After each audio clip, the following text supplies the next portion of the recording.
Заместителя президента Российской Федерации в Центральном федеральном округе Мурат Зязиков побывал в Орловском регионе. В среду он провел рабочую встречу с губернатором Вадимом Потомским. Среди тем обсуждения – социально-экономическое развитие региона, выполнение майских указов президента.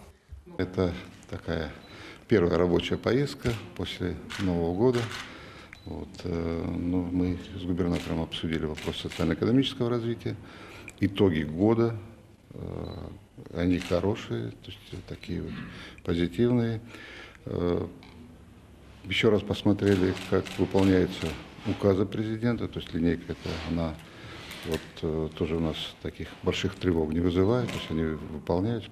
Также Мурат Зязиков проинспектировал работу приемной президента в Орловской области. Планируем провести кустовое совещание на базе как раз Орловской области, то есть еще несколько субъектов, в плане обмена опытом этой работы. Ну и хочу подчеркнуть, что поручения, те основные должностные лица, которые проводили приемные президента, таких которые не выполнены, если это, конечно, не переходящий, где там, скажем, промежуточный контроль, скажем, проектно-сметную документацию подготовить условно там, в 2016 году, работу по строительству завершить в 2017. Такие, конечно, поручения, они имеют 2 срока контроля.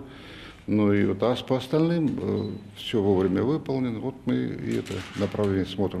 А совсем недавно Мурат Зязиков был удостоен высокой государственной награды. Указом президента России заместитель полномочного представителя президента в ЦФО награжден орденом Александра Невского. В указе о награждении, который был подписан в конце 2016 года, говорится о большом вкладе в обеспечение деятельности администрации президента и многолетней добросовестной работе. Мурата Магометовича поздравил губернатор Вадим Потомский. Также теплые слова поздравлений адресовали ему председатель и заместитель председателя Изборского клуба Александр Проханов и Олег Розанов.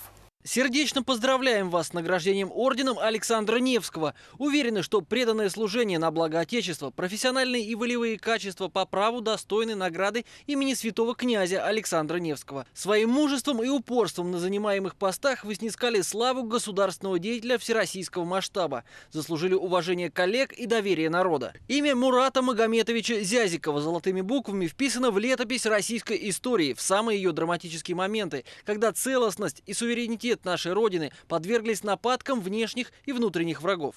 Напомним, Мурат Зязиков, доктор философских наук, член Союза писателей России, имеет воинское звание генерал-лейтенант.